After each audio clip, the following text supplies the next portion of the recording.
Why am I all covered in goo? Again. Well, cold steel swords, guess I just can't quit you. Not yet, anyway.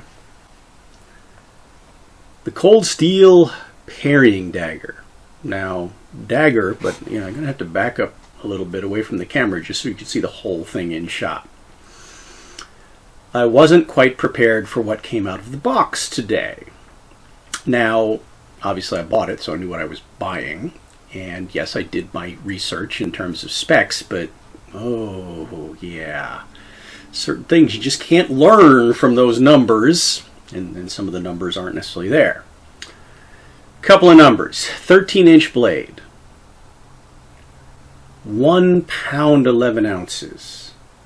Yeah, that makes it almost as heavy as some of my swords. This is unexpectedly massive. Point of balance right at the quillins, though. I'll talk about that again in a second. Other things that are kind of sword size. Well, the grip. I talked about how I have stubby little fingers, but medium glove with hands. Yeah, this is a very sizable grip. Almost rapier or side sword size. So yeah, it's you got a lot of real estate. You can get a really good grip on this. Now, cold steel, made in India, threaded construction, 1055 steel. I'm always a little wary about that because some of the swords that I've gotten out of India lately, some of them are really impressive and some of them are kind of disappointing, needs work. This is on the impressive end of that spectrum. Why did I pick this one? Well, we're in that extended 2020 and I was looking for a parrying dagger to add to my HEMA rotation. Not a lot of things available, frankly. This one came up, looked really solid. Not the cheapest. We're talking, I got it for $189 off of Amazon. Cost me, therefore, about $200 and change with tax and everything. But they advertise it in the ad copy as being sturdy enough to handle the impact, protect you from even heavier swords. And yeah, I believe it. Between the mass and solidity of the weapon, I think this could stop anything that my hand and arm could stop in terms of muscle and skeletal structure, plus a little bit more just because of the straight up inertia of the mass of the blade. So this feels like if you're familiar with sai, this feels like a sai. So that would be my comparison. Size and weight and, well, somewhat balance. It feels very much like a sai. Now, let's talk about the impressive, beyond just the straight up mass and overbuilt quality of it.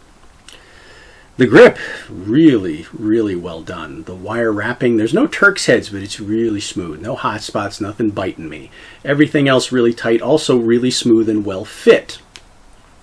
Give you a pretty clear example to start with. I don't know what the point in the middle of the quillins is called.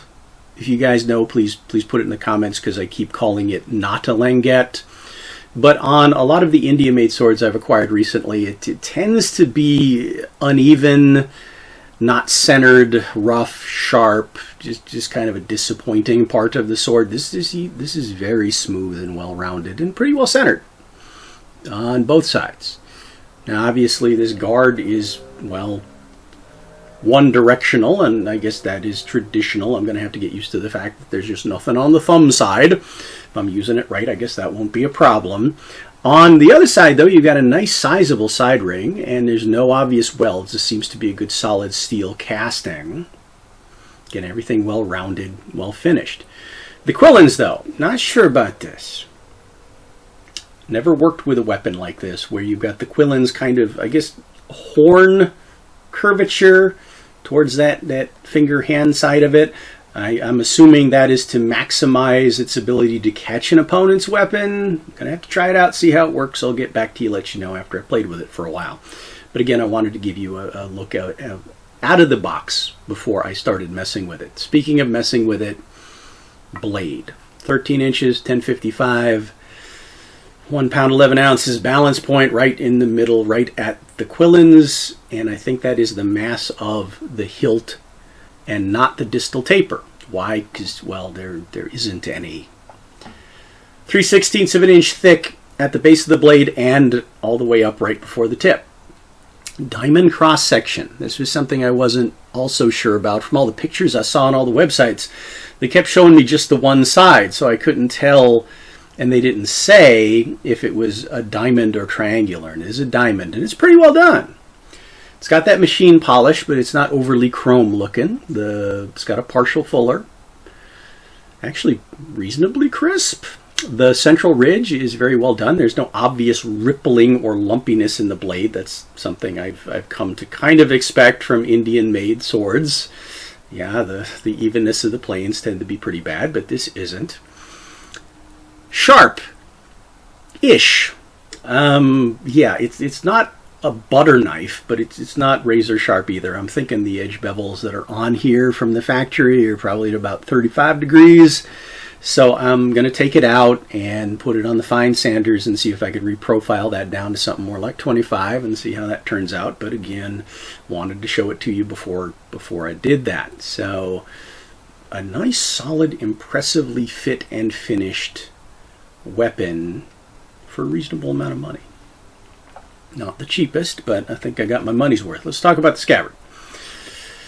Covered in goo from tip to pommel. Please, cold steel. Do you have to put gallons of axle grease on the thing? Really?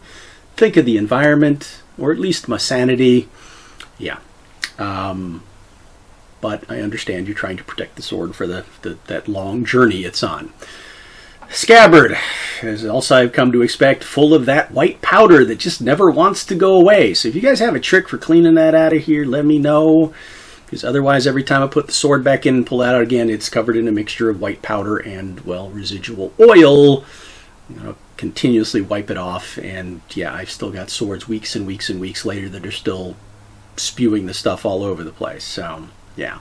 Otherwise, the scabbard is equally nice. It's leather. It's not reinforced. So, you know, it's not floppy, but it's squishy. The metal fixtures are pretty well done. Got some nice detail, some flair. They don't have anything other than this kind of tubular construction here, though. But some nice flair. It's got the little stud for the frog. But the flair's just on one side. So on the other side, yeah, there's nothing, which would probably be the side that's up against your body anyway. It's also the side with the seam on it. But I figure if you're going to put some flair in your casting, why don't you just, you know, put it all the way around? I don't know. Got the nice bead on the end of the chape. Fit out of the box, very snug. That I have learned will break in nicely over time. No problem with that. Cold steel scabbards are usually very, very good. And I think this will be perfectly fine. That's not one of the things you'll notice is it doesn't quite line up with the guard very well. But functional, yes.